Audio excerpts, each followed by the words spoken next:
RPN, the Roddenberry Podcast Network. Today's daily Star Trek news is supported by listeners like you, patrons through Patreon. Find out more and add your support at patreon.com/daily Star Trek news. Hello and welcome to your daily Star Trek news from the Roddenberry Podcast Network. I'm Allison Pitt, and today is Friday, August 21st, 2020. On today's show, LEGO Masters finalist Sam Hatmaker shows off his hand-built IDIC in commemoration of Gene Roddenberry's birthday.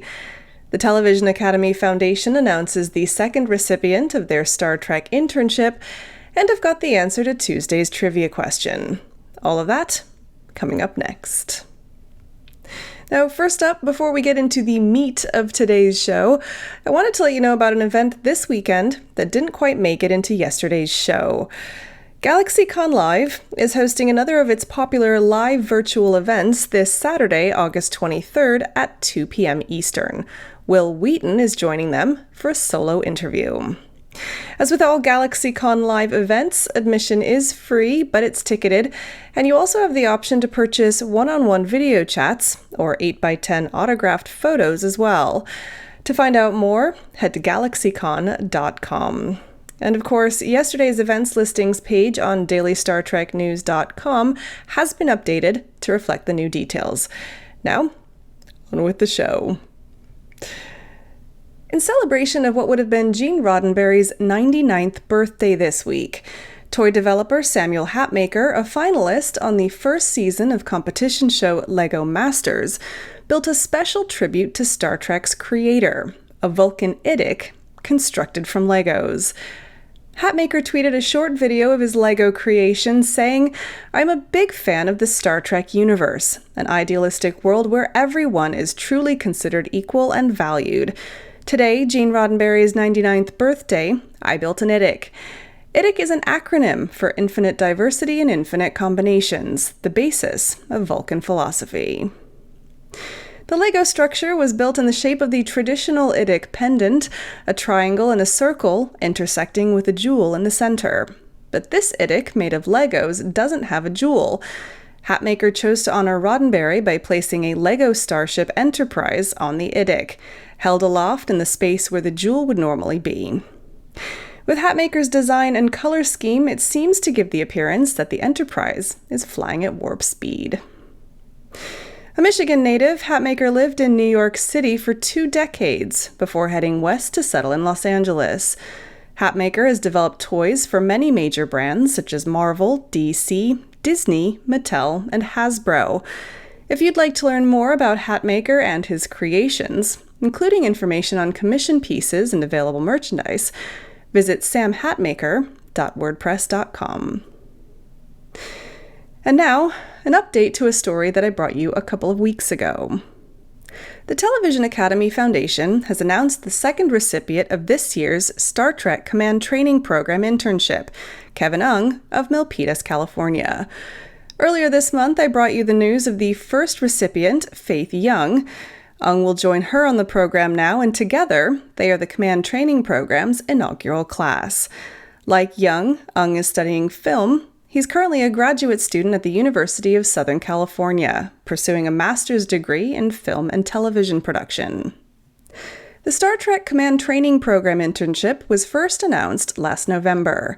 CBS Television Studios and the Television Academy Foundation joined forces to create a college internship program that would reflect Star Trek's core values of inclusion and diversity, while giving students the opportunity to get hands-on experience in the television production industry. Due to changes brought about by the COVID-19 pandemic, this year's program will include virtual one-on-one visits with industry professionals, online panels with television industry leaders, and customized seminars with career advice. You can find out more about the Television Academy Foundation at televisionacademy.com/foundation.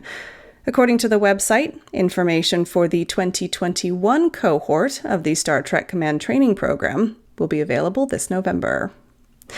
Please join me in congratulating Kevin Ung on his achievement. I've got the answer to Tuesday's trivia here in just a moment, but first, a word from me.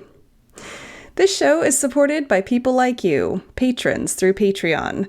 Your contributions from just $1 a month and up fund the resources that we use to keep delivering Star Trek news to you wherever you are. Whether it's here through the podcast or on our website, or even our daily newsletter, we're committed to keeping you up to date on the latest news in the Star Trek fandom, and you can help. Just head to patreon.com/Daily Star Trek News to find out how your monthly contribution of just $1 a month or more can make a difference. That's patreon.com/Daily Star Trek News, and a big thanks to you for supporting this show. And now, it's the answer to this week's Trek Trivia. On Tuesday, I asked you, excluding The Cage, what were the first 5 episodes of the original series in the order that they were filmed? The answer? Where No Man Has Gone Before, The Corbomite Maneuver, Mudd's Women, The Enemy Within, and The Man Trap. Only slightly different from the order in which they were aired. For more Trek trivia, tune in next Tuesday. Now, one last thing before I go, and it's a little bit of a downer, so bear with me. I know that it kind of feels like tragedy after tragedy these days, but there are members of our community in urgent need today, as wildfires ravage parts of Northern California. People that I know have had to flee their homes in a time when we're not even supposed to go shopping because of the spread of COVID-19. So please, if you have the resources, donate some cash today to an organization who's helping people affected by the fires. Thank you. Well, that's it for today's Daily Star Trek News from the Roddenberry Podcast Network. Don't forget to check out the other great shows on the network at podcasts.roddenberry.com. Daily Star Trek News is produced by me, Allison Pitt, with selected stories by Chris Peterson. We're supported by people like you through Patreon. Find out how you can add your support at patreon.com/Daily Star Trek News. Sign up for the Daily Star Trek newsletter at dailystartreknews.com/contact. Get all the day's Star Trek news delivered straight to your inbox every weekday morning. And if email's not your thing, then don't forget to follow Daily Star Trek News on social media. We're at Daily Trek News on Twitter and Instagram. I'm back on Monday with more of the Star Trek news you need to know. I'm Allison Pitt. Have a wonderful weekend, and live long and prosper. Podcast.roddenberry.com, the Roddenberry Podcast Network.